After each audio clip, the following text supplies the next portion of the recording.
91.3 KBCS Roots Rock and Soul. Jack Quick here live in the KBCS studio. Jack will be performing with the Greenwood Music Collective this Saturday, July 12th at the Haystack Music Festival. And joining Jack in the Greenwood Music Collective is Dave Hill Jr., who we also have here in the studio. Dave, hey, how are you? Yeah, hey, good. It's Ian, good to see you. Good to see you. Good to see you again. Thanks for having us down. Yeah.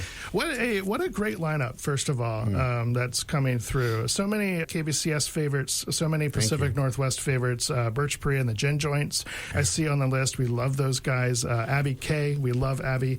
Willow and Wood, Ian Jones, Sue Quigley. These are some really fantastic songwriters that have been doing it and doing it well for a long time. So, first of all, congratulations. Oh, thank you. An East Side Festival in North Bend. We love it. We got culture on the East Side. It's growing. Yeah, it is. Yeah. What kind of what made you?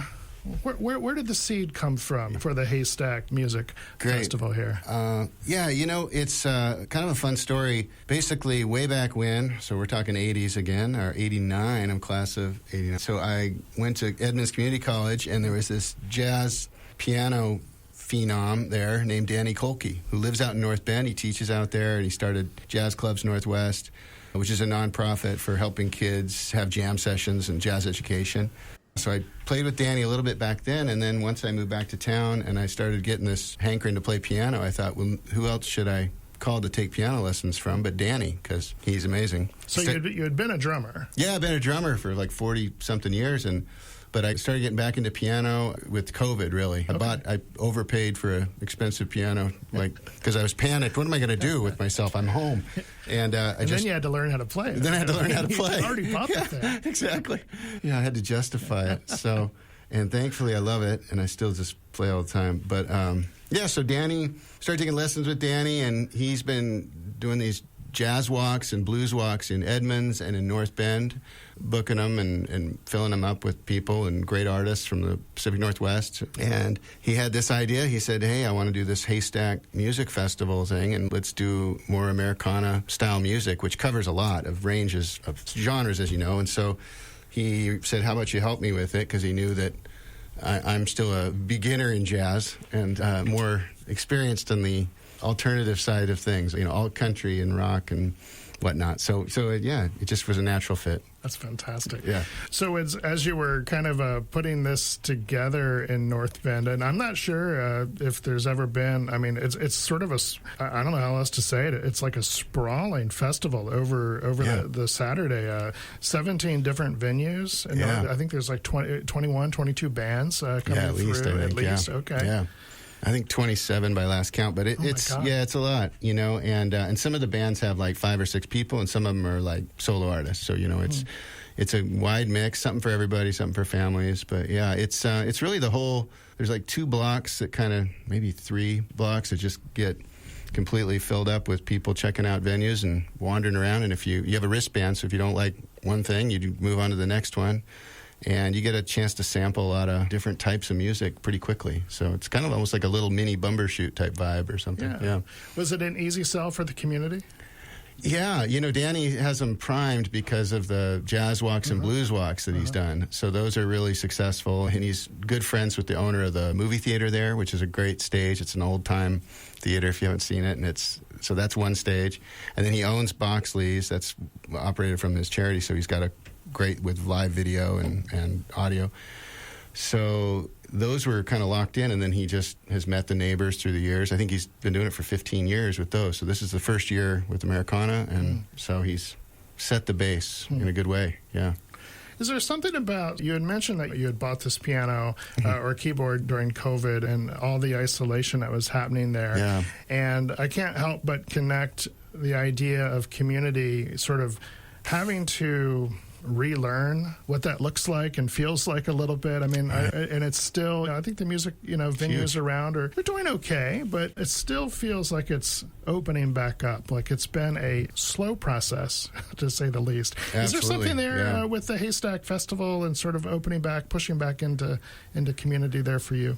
Yeah, absolutely. That's been on my mind for a few years now, including with Mosaic and Abby, who we know, and that to me that maybe was like the spark where I was like, why why am I out there trying to do this alone? You know, I'm writing songs, and like, there's tons of songwriters. Let's all team up and hang out and help promote each other and share what we know and share what we're learning, and, you know, get families to come out and see music so their kids want to make music. And like, I just feel like, hey, this is what music's about, way more than trying to play in some cool rock club back like we did back in the day, and we'd hope that they thought we were cool enough. And it was like, well, you know, I don't care if I'm playing in the, you know, by a fountain, you know, I'll go busk. It's like, it's cool. I know it's cool, you know. And so it's a different thing. It's like, I want to share in that community spirit. And so, yeah, so Haystack's perfect for that, and any live music that you can go see. It's, artists need it, and you need it. You need the music. So, you know, if you're listening to community-based radio, right, it's like,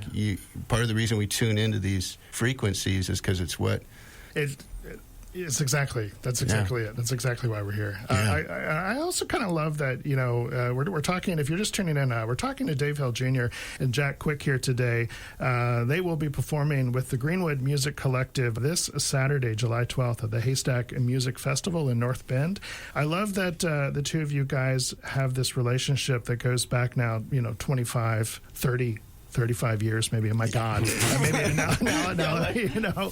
And there's this high 30s. You start, you know, you're doing the math in your head, and you're like 20 years, and you're like, wait a minute, that was 2005. It's we're now years, something like that. You know, and that number gets bigger. Like, oh, I still got all my part. Okay, I'm good. How does that evolution sort of feel, this 36-year evolution feel creatively and musically with you guys together? I mean, because, you know, the music you were making was... I'll just go first to say that, you know, Jack's like a musical brother from another mother for me, and he's always has been since the moment I met him. We just connected, and I liked what he was doing. I thought he was a rock star back then, and I was so intimidated by his songs, I didn't start writing my own songs, you know, and his voice, we were joking about it. He doesn't... Blame me. Yeah, exactly. I'm going to blame him. No, there were others, too. I was a drummer, so I was working with all these songwriters, and so... But I think Jack, for me, he's got great time and feel, and from a drumming, it's like playing with another drummer a lot of times. So I think that was a lock that I had, and then his voice is beautiful. So yeah. So love it, love working with Jack. I don't know if it's an exact quote from James Brown, but there's a scene from a movie made about him. The biopic, yeah, he's like pointing at the different instruments and asking his bandmates, "What is that?" And they're just like, well, it's a trombone. No, it's not a trombone. What is that? And they're afraid to say something. But finally, one guy gets it right. It's a drum. Yeah, it's a drum. And that's how I feel about Dave. He's so musical. He can play just about anything and make it musical. And one of our favorite, my favorite gigs has been just busking at Folklife this year. Yeah. And it's just like not a big deal, no fanfare, just under a little tent at the entrance of Folklife, and just chilling and making music. I'm telling you, no internet content. Yeah, the alternative history of Seattle sitting right here. You know, we're dealing with Folklife and segueing into the Haystack Music Festival. Yeah, right. I love it. It's a natural evolution. Yeah.